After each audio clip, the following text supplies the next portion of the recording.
जय मसीह भाई और बहनों, अगर आपको मेरा वीडियो पसंद है तो एक लाइक करके मुझे सपोर्ट करिए भाई लोग। और हाँ, चैनल को सब्सक्राइब करना बोले तो चलते हैं, वीडियो स्टार्ट करते हैं।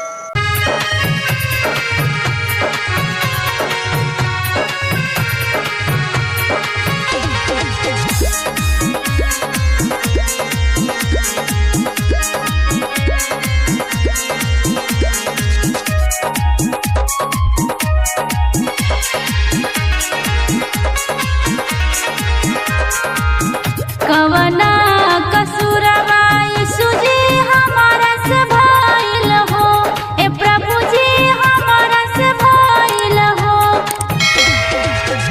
कवना कसूरवा यीशु जी हमारा से भइल हो, ए प्रभु जी हमारा से भइल हो।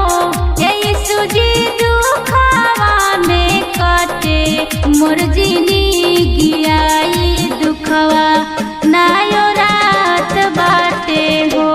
ए प्रभु जी दुखवा में कटे मोर जिंदगी आई दुखवा नायो रात बाटे हो।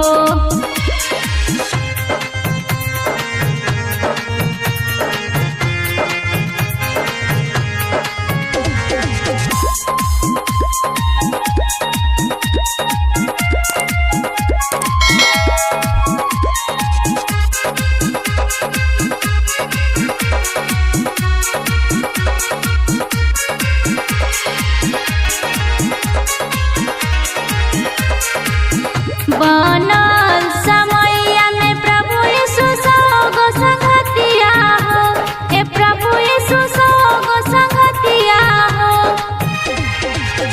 बनल समैया में प्रभु यीशु सगो संगतिया हो, ए प्रभु यीशु सगो संगतिया हो। ए प्रभु यीशु संकट में सब मुहवा लेवे घुमाई दुखवा नायो रात बाटे हो। ए प्रभु यीशु संकट में सब मुहवा लेवे घुमाई दुखवा नायो